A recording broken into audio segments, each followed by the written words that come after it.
Hi, I'm Erik Linask, and I'm here now with Mike Doorhy, who is Vice President of Network Connectivity Solutions here at Panduit. Did I get that right? Yes, you did. Perfect. So, we've been talking about some of the various areas that Panduit plays in right now and some of the strategies in terms of going to market.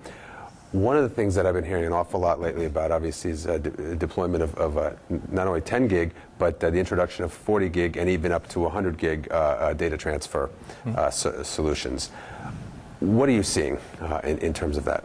Well, what we're seeing is right now is that if you look in the data center, we're driving a lot more architectural changes, moving to top of rack, end of row, some of the Nexus architectures as we move out, as well as with that, just more high critical data getting put on less pipes.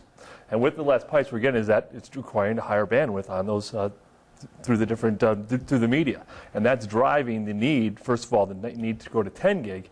As we move forward, we see that as we're driving 10 gig, it's going to drive the backbones up to 40 and 100 gig. So all the change in the world is driving more throughput through the data center.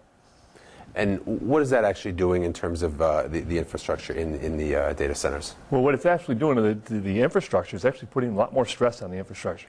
So it's increasing your risk from the point of view that as you're aggregating more and more information on fewer pieces of media, with that you're getting bigger risks. So that if one of those pieces of media goes down, you put more risk, not just taking one customer down, you're taking down several customers, internal or external. Put your business at risk. So what would you suggest in terms of handling that risk and ensuring you have the appropriate redundancies in place? Well, what we're looking when we excuse me. So one of the things that we look at there is that from the redundancy perspective and reducing risk is you got to be very careful with your choice of the media.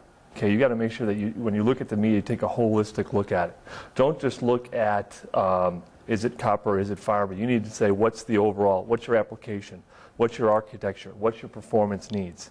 And from that, make a holistic look, take between copper and fiber and look at what is the best of all of those medias and how is it going to make sure it meets your needs and reduce your ultimate risk.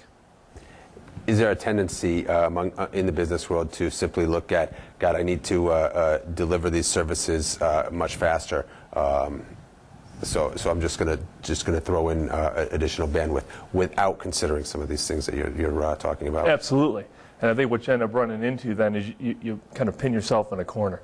Say you'll design a smaller data center, or you'll put in the wrong media choice short term just to get it done without thinking through the holistic approach on that. And then in the end, you end up redoing it or running up like that you can't meet the needs of your customers.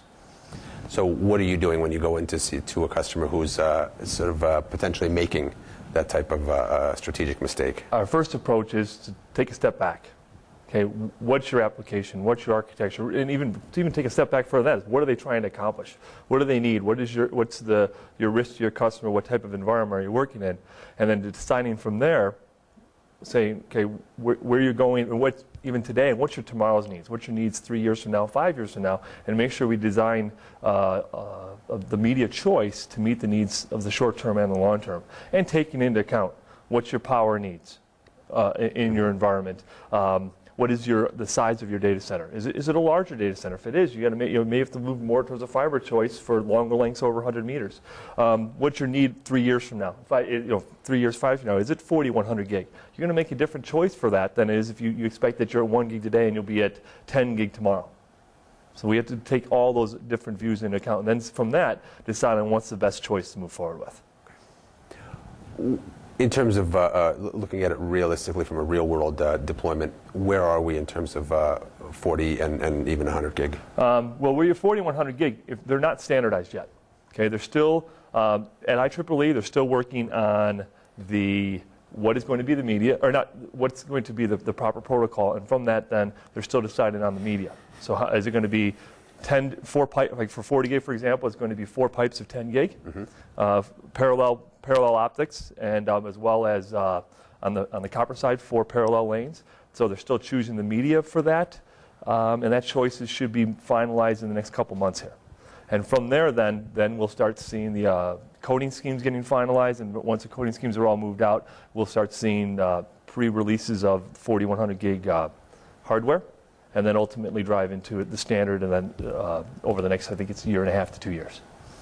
So in about 2 years, you're saying we'll see some real live sort of a widespread deployment. I wouldn't say widespread deployment in 2 years, but you're going to start seeing the fully standardized products out in the world, and you have those early adopters starting to drive those into the data center. And by that time, we'll be talking about something even bigger. Yes, we'll be working on 100 gig, and for all we know, we'll be going to the terabit. Fantastic. We've been talking here with Panduit's Mike Doorhy. Mike, thank you very much for joining us.